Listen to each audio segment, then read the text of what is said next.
Yooka-Laylee is a fun, whimsical, nostalgic, albeit slightly flawed 3D platformer from Playtonic Games, created by some of the talent behind Banjo-Kazooie, Donkey Kong 64, and a few other games you may remember from Rare in the mid to late 90s and early 2000s. The game was a Kickstarter darling, the quickest game ever to reach $1 million, and the highest funded British game on the crowdfunding site at the time. Its development took just over 2 years, which is a bit of a marvel for a new intellectual property in this day and age, but it is still just as chock full of the humor and charm that made the games that inspired it such hits in their time. That said, it still has its share of quirks and problems in design, gameplay, and overall technical performance that keep it from reaching the same bar that was set by its predecessors. Come along with us as Rare and Friends reviews Yooka-Laylee. The game's story is intentionally ludicrous, akin to the silly and simplistic plotlines of the games that inspired it. What sets it apart, however, is how its setting is more coherent and tied together, and how external parts of the lore are alluded to and left open to be fleshed out in future Playtonic titles. The story is set up with Laylee, our bat protagonist, finding a book with golden pages among a wrecked ship high in the mountains. She and her buddy Yooka, a bipedal chameleon, seem to have just moved into the place and are resting after painting it to match their style. As Laylee is admiring her new treasure, the book is suddenly whisked away into the sky, heading towards the nearby corporate offices known as the Ivory Towers. As it floats away among a sea of other floating books, the golden pages within, known as pages, scatter away, presumably strewn all over nearby locales. Yooka and Laylee then set off on an adventure to retrieve the magical tome. Along their journey, Yooka and Laylee explore the corporate office, as well as 5 worlds found within books throughout the towers. The Ivory Towers hub world is a bit of a maze, with heavy use of hexagonal honeycomb shapes to suit the style of the game's antagonist, Capital B. The duo finds out that he has no intention of returning their lost book to them, but rather had been in search of it while drawing all of the world's books towards his office. With a vibrant yet dark art style, the hub world itself is pleasing on the eye, and has very distinct sections that are reasonably easy to differentiate from one another. Excellent texture work and moody lighting add to the atmosphere within the area, giving a much more moody feel of the environment. As Yooka and Laylee collect pages, they begin to unlock the game's worlds found within the tomes around the towers. The first world is called Tribal Stack Tropics, a jungle-themed world with ruins of some sort of ancient civilization dotting the landscape. Each world in the game starts with a predetermined smaller state and can be expanded as the player collects more pages. The expansion for the first world adds a huge mountain that gives the level a very vertical progression. I found it to be an excellent starting level for this reason. You can see most of the world from any other high point in the world, and can use the tallest mountain as a point of reference for navigating, similar to several levels found in the first Banjo-Kazooie game. The level, however, does have instant death pits within and surrounding it, making it a little less forgiving than most games' first worlds typically are. Since the game doesn't use a live system, it's never too much of a hassle, however. Exploring the level felt natural and enjoyable, being rewarded by finding the level's quills strewn about and new pagey challenges around nearly every bend. The quills are used as a currency to purchase new moves from a snake character called Trouser. While the moves are technically unlockable in any order, some aren't offered until later levels. Within each world, our heroes must collect 25 pages, 200 quills, 5 ghost riders, and an increasing item for both health and power. Though it seems like a lot to collect, it never felt like the worlds were dragging on while in search of these collectibles, and the variety of challenges to achieve pages was excellent. The game uses a health system similar to its predecessors, with a number of butterfly icons in the upper left corner of the user interface, used to indicate how much health the duo has. The power system is a new implementation meant to alleviate the need to collect different items for different moves. It is shown as a green bar just under the health icons. A breakthrough in game design for restoring either of these meters is that they share a single collectible to replenish them, pink butterflies. When Yooka eats these airborne bugs with his lizard tongue move, health is replenished. When the characters simply touch them, however, it replenishes the power meter. It should also be noted that the power meter will automatically replenish on its own after a few moments of not utilizing a move that drains it. Overall, I found the new health and power system to be a great deal better than the older ways of managing those sorts of things, and appreciated the way in which the player is rewarded with butterflies for defeating groups of enemies. Beyond the first world, the 4 remaining worlds offer a good variety of settings and atmospheres. The second is a snow level called Glitter Glaze Glacier, with castle-like towers rising above the snowy tundra and icy waters of the world.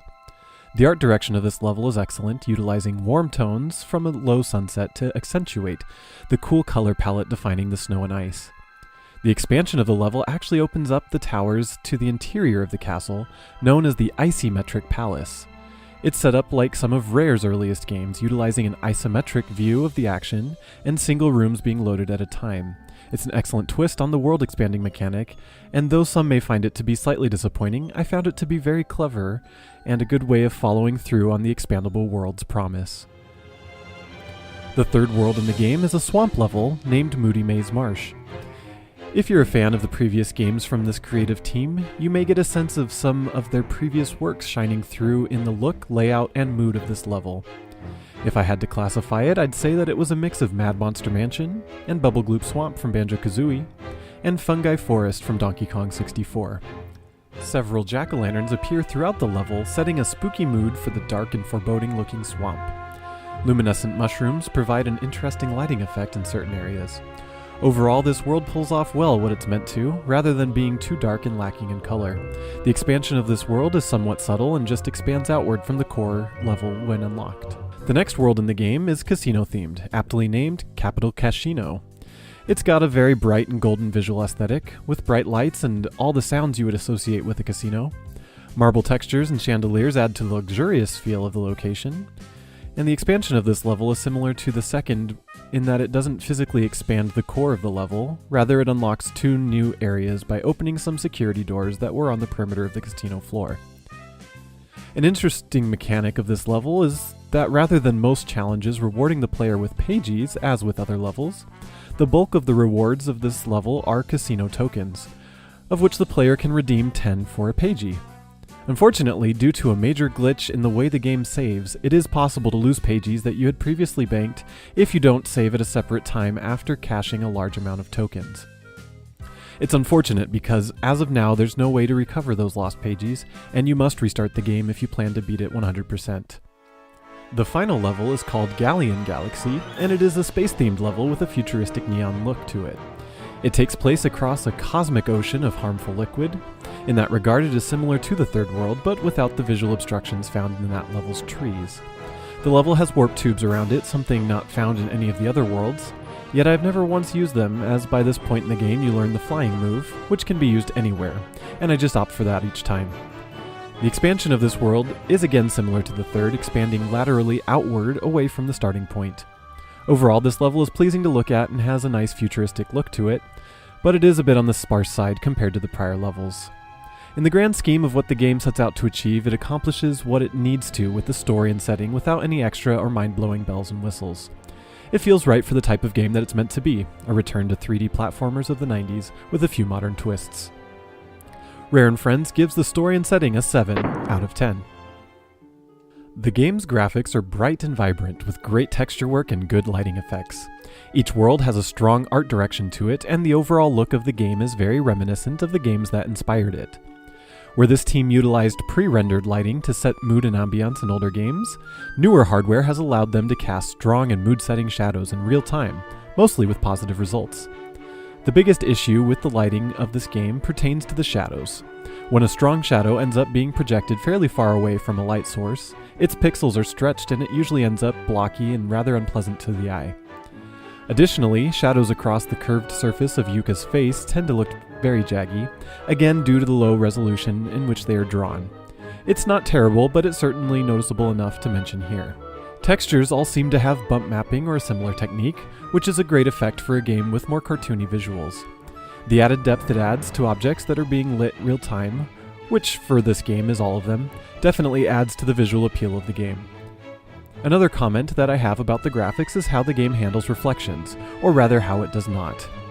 In the most recent game in this genre that this team made, Banjo-Kazooie Nuts and Bolts, reflections on water were properly drawn and gave the world an extra touch of realism that was above and beyond anything they had done before. For this game, however, they went with a less hardware-intensive solution that, in my opinion, has very poor results. They project the current screen image onto a watery texture and call it good. This becomes very distracting for two reasons.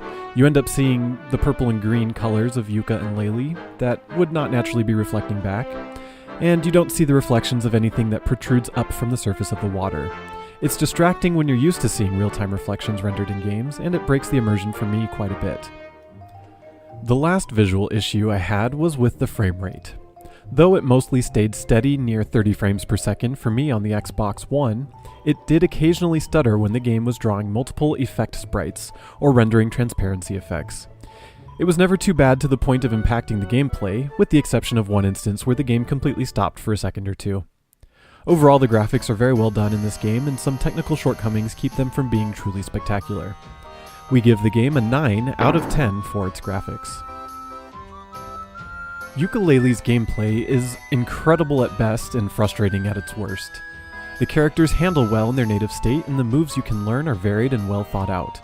The updated swimming mechanics make exploring underwater far simpler than it was in the games that inspired this one, whereas the new flying mechanic makes navigating the skies a bit more awkward than in previous games.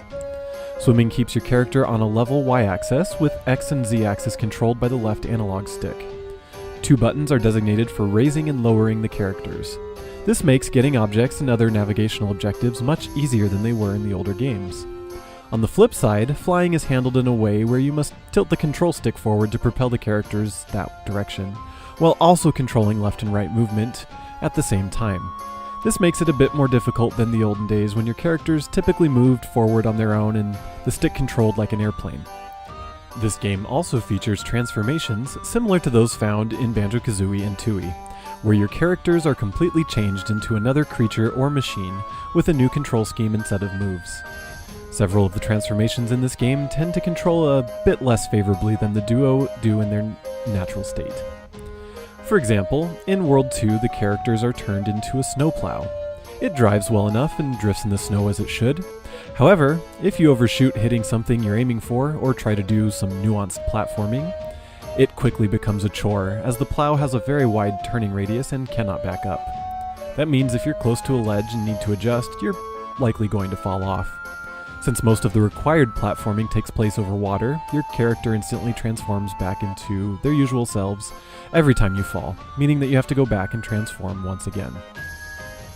The final level also sees our heroes transform into a pirate ship, but it too has some wonky controls. They're not too bad for exploring the level and clearing obstacles. However, because the world's boss requires you to fight it as the ship, it becomes cumbersome trying to avoid its attacks. The largest glaring issue in the game, in my opinion, is its camera system.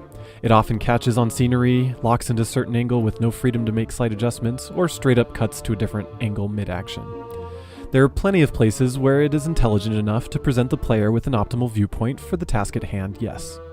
But there are just as many, if not more times, that it is just a pain to control or can't keep the action in the right frame of view. Even if the camera would do a quick swing into some of the positions that it cuts to, like the top of an elevator in World 1, it may not have been as big of an issue. But as it sits now, it is just a bit too much of a hassle to fight the camera while also trying to complete challenges or see items that you're trying to obtain. All in all, the game is a pleasure to play, and although the issues I mentioned before do drag it down a little, it's still a fine example of what 3D platforming should feel like. We give Yooka-Laylee's gameplay an 8 out of 10. Yooka-Laylee's music and sound are an overall joy to listen to, though sometimes the retro-sounding character voices can be a bit on the annoying side.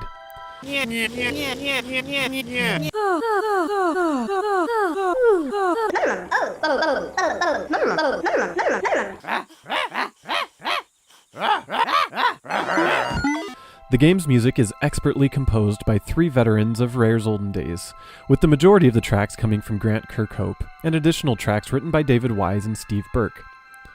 Though the 3's musical styles are vastly different, I didn't ever feel like it was any sort of hodgepodge of musical accompaniment. The tunes written for specific tasks work well for the areas that they are used in. A big difference to me in the use of level theme songs is that they are more ambient sounding in this game than the ones in the older games. In games like Banjo-Kazooie, it almost felt as if the musical themes were adding to the worlds themselves, defining a strong feeling of character. In this game, they're more of a complement to the worlds and take a bit more of a back seat. They are by no means bad tunes. In fact, I really grew to love them as I played the game. I just didn't come away from the game humming any of the songs like I did with the games on the Nintendo 64.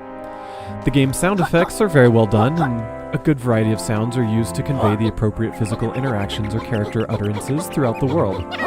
As mentioned before, the voices of the characters themselves are a bit annoying at times.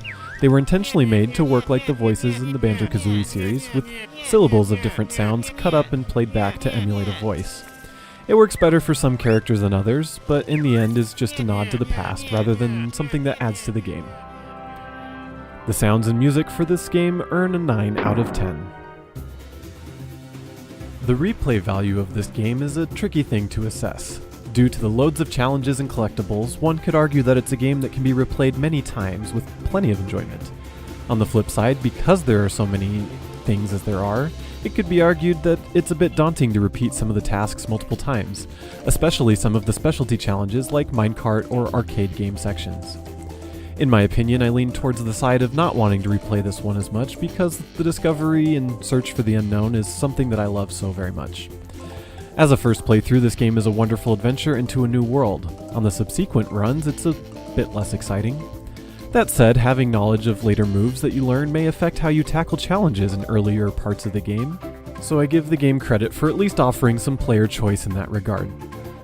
The level expansion mechanic isn't exciting enough to me to warrant any sort of bonus for completing things with or without the expansions.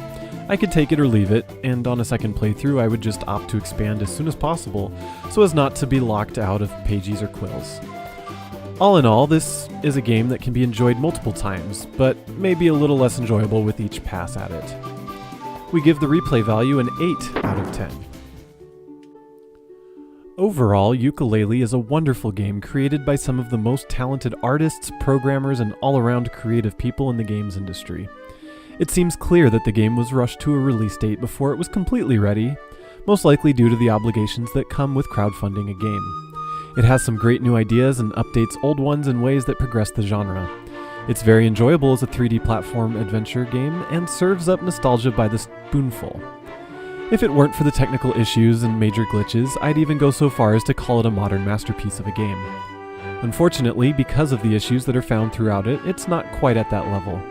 On the plus side, as of this review, Playtonic has stated that they are working on a pretty major patch to fix some of the glaring issues and major glitches of the game. With all factors considered and each of the site staff weighing in, we give Yooka-Laylee an 8 out of 10.